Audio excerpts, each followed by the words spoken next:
Well, I think the reason you have this situation is because so many leagues now are salary cap driven. When it wasn't a salary cap league, negotiations were different. But today it's getting your slice of the pie. So Kevin, as a general manager, only has, a certain piece of the pie that he can spend on everybody, and that's clearly the Nylander deal in Toronto right now.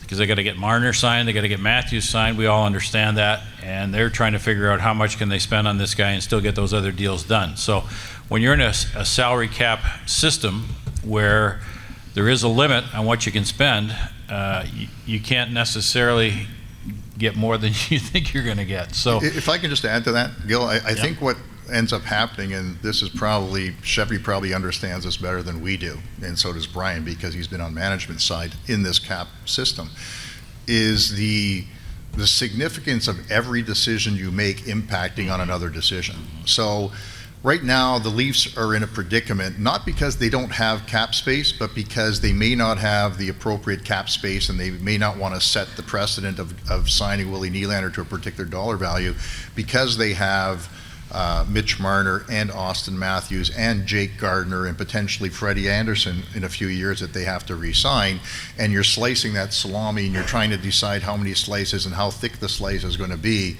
for all of these players. The predicament that nobody talks about is that some of the predicament that has been created has in fact been created by the Leafs, and the reason for that is they decided, not incorrectly or correctly, to sign Patrick Marleau 2 years ago, and he now has another year on a contract, which impacts going forward.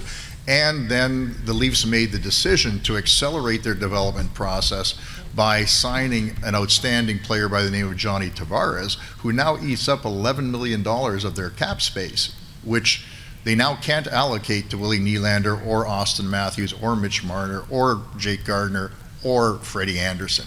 So it's all interconnected. It's a much more complicated world, and it's almost like playing chess on 4 or 5 different levels at the same time. And that's the challenge that Kevin Cheveldayoff has. And we as agents have to fit our players into that system while trying to maximize their value at the same time.